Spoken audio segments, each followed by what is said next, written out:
Oh, sorry, I didn't see it there. I was texting Sir Frank Williams. I'm actually putting in a bid to buy the team, to rename them actually Winning Car Team, to see if maybe that somehow changes their fortunes. Somehow, just kind of a last ditch effort to do that. Yeah. So what is up, you pit crew? I hope you guys are doing well today. Happy to have you here on the channel. And with all this news coming out that we have an official start date for the F1 season in 2020, I thought I would go through my predictions and let you guys know who I think is going to be dead last, who is going to be first, and who's going to be kind of in the middle area, who's not going to win, basically, who we don't care about.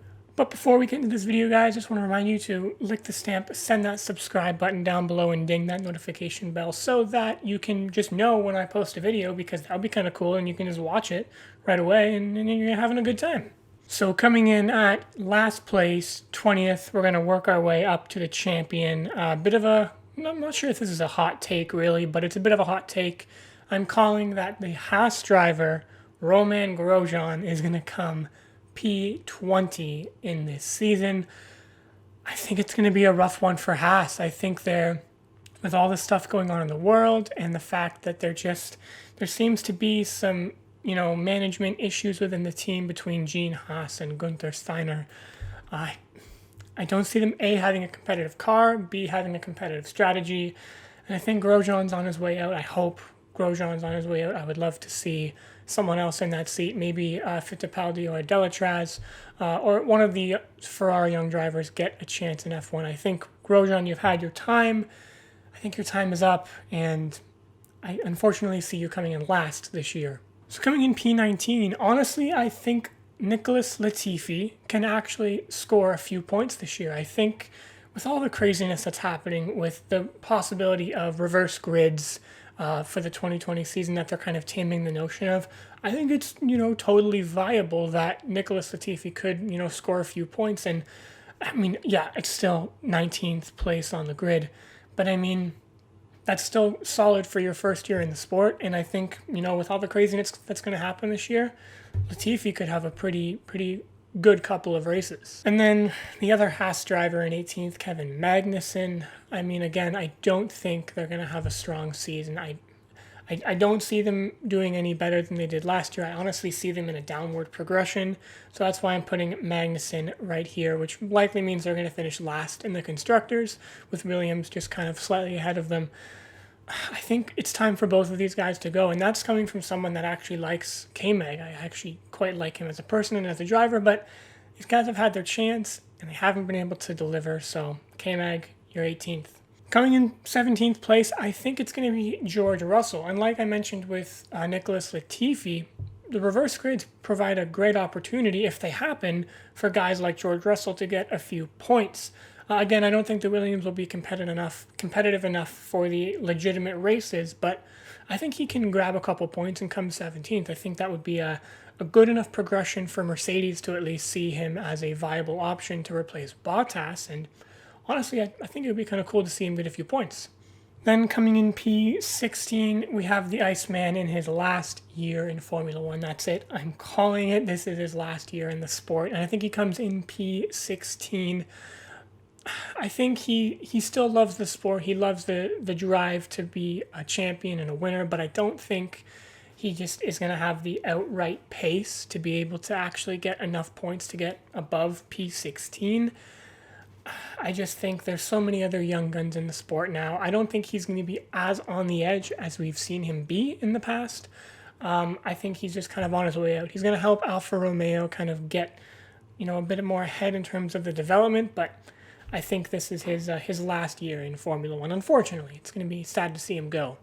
Coming in 15th place, I predict it's going to be the first AlphaTauri driver, Pierre Gasly. Honestly, for me, it was kind of a toss-up as to where to put Kvyat and Gasly. I think Kvyat's actually come a long way. I actually quite like him as a driver. And in my opinion, I think he actually has the advantage on Gasly. I think he actually has more raw pace. I'm not saying Gasly is a bad driver by any means, but I think, he's going to get a few decent points, especially from those possible reverse grids. I don't see him making crazy waves in the water this year, though. Coming in 14th, we have the other Alfa Romeo, Antonio Giovinazzi. I think for Ferrari to see him progress, he needs to do much better this year, and that at least means beating his teammate Kimi Raikkonen. He really needs to show what he's all about because, as we know, Ferrari has lots of young drivers down in F2 and F3 right now that could easily replace him in Alfa Romeo, I think. So he really needs to prove himself, and I think he can. I think he has the speed to do it. I think we saw in the latter stages of last season, he was able to, prove that he had some speed. So if he can kind of do that on a consistent enough basis in 2020, maybe he can prove he has a spot in Formula One. Coming up next in 13th place, we have the not-so-torpedo anymore, Daniel Kvyat in the AlphaTauri. I think it has some pretty decent pace, has a lot of potential to actually get, a few actual solid points-paying positions. I think he's come a long way from his previous stint in Formula One. He is very consistent, very quick, and I think he has, the potential to, come in the midfield. And then we have the Frenchman Esteban Ocon. I never know how to say it with my Canadian accent, but we're going to go with Ocon. Honestly, I think that Renault car is very good. It's going to have lots of potential, I think. I hope. I think when you take that much of a break from Formula One, there's going to be some rustiness, some gears to kind of grind out. So I think, the first couple of races, he may not even score a few points, but I think once he gets more used to the car, he'll be able to get a few more points and bigger points paying positions. So that kind of puts him smack dab in the middle because I think in the later stages of the year that we end up getting, hopefully, he'll be able to get a lot more points because he'll just get more used to the car. But he won't be able to be consistent enough throughout the whole season to actually get up into the top 10. Coming in 11th is my Canadian boy, Lance Stroll. I really, really hope he does better than P11. I hope he can crack the top 10. But with the amount of class and skill in the top 10, I just don't think he matches up. Unless he can get his qualifying performance up, I don't think he's going to be able to match some of the guys ahead of him in the standings. As much as I want him to do well, I hope he proves me wrong, but I see him outside the top 10. And then coming in 10th place to start the top 10 countdown, we have the other Renault driver and my favorite, so clearly no bias here, but Daniel Ricciardo. I think I really hope he's able to get more out of that Renault than 10th place, but I think McLaren is just going to be that step ahead for him to actually catch up and match that pace. So, I hope I'm wrong about that, but I just see him slotting into P10 before his move to McLaren Mercedes in 2021. Coming in P9, once again in the top 10, we have the milk boy Lando Norris. I think that McLaren car has genuinely lots of pace and lots of potential, and I think Norris has come a long way. Honestly, the next few positions, I kind of toiled with them and put them in all different places.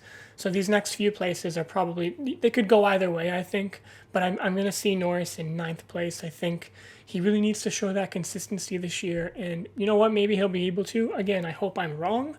But I see him slotting into P9 this year. Coming in 8th place again, these are all kind of fluid for me. But I'm going to have the other Racing Point of Sergio Perez. Again, for me, Perez is an extremely underrated driver. I think he is an absolutely incredible driver with lots of consistency and pace. So I think P8 for him is a solid position. I think he's going to be very consistent throughout the season.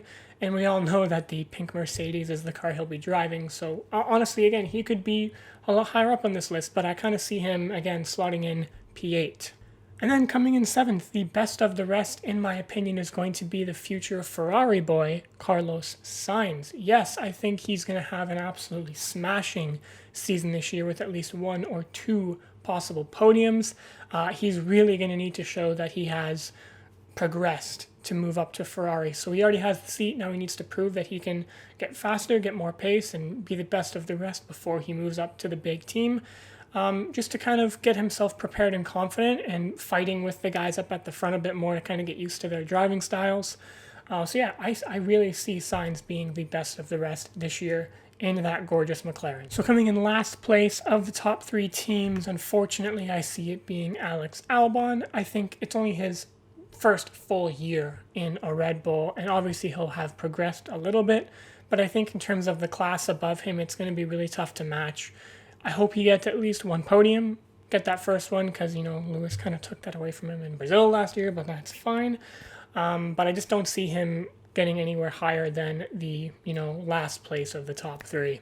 Coming in 5th, this might be a bit of a hot take, Valtteri Bottas. I think he's going to have a bit of a down year this year. I don't know why, just a bit of a gut feeling.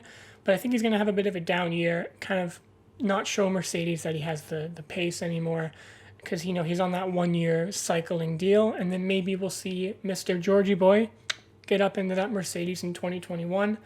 I think with the craziness of this season that it's going to be, with how different the calendar is going to look, I think there's going to be at least one top dog out of place, and I think it's going to be Bottas. Coming in 4th place, we have our first Ferrari on this list, Charles Leclerc. Yes, I think he made lots of strides last year, but I think the 3 guys ahead of him are just going to be in a class of their own this year. I really hope Leclerc can challenge and do a bit better and get a bit higher up, but I don't see him doing that.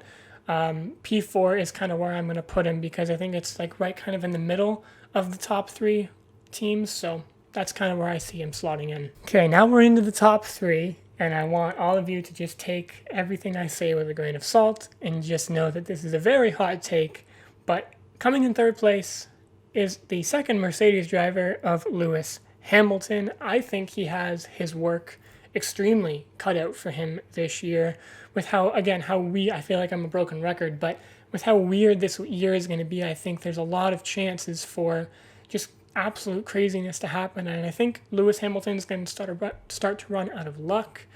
I don't see him winning the championship this year. I hope he doesn't, because he's a great driver, but I want to see someone else win, and you're about to see who that is. So now, looking at our top 2 here, you obviously know who it is if you know Formula 1 at all, who the last 2 could possibly be. I'm going to give you my champion first so that it kind of reveals 2nd place. But I think in his last-ditch effort with Ferrari, with the fact that he knows he will no longer be in the car, he knows it's going to be a weird season, and I think when Sebastian Vettel has his backup, and when he just doesn't care, but he's not going to care about team orders, he's just going to drive that car as fast as he can. I think Vettel, with a chip on his shoulder, is going to win the 2020 World Drivers' Championship, and Verstappen's going to give him a run for his money in P2. I actually, when I first wrote this out, I had Verstappen winning the title, but I totally see Vettel just flying through the field this year. But I think he'll be able to just pull that car into some insane positions, and I think he's going to be the champion. So yeah, there is my 2020 World Drivers' Championship rankings, where I think the drivers are going to end up. I highly doubt that any of you agree with me on my champion, but if you do, drop a comment down below and leave a like if you agree that Vettel will be the champion. This is probably going to be my most disliked video that I've ever made, but you know what? I am willing to do that because I think he's going to do it, and I hope I'm right. So thanks again, guys, for watching. Don't forget to lick the stamp and send that subscribe button down below and ding that little notification bell, and I will catch you, yes, you, I'm looking at you, not the other people, you, watching this video. Have a great day. Peace.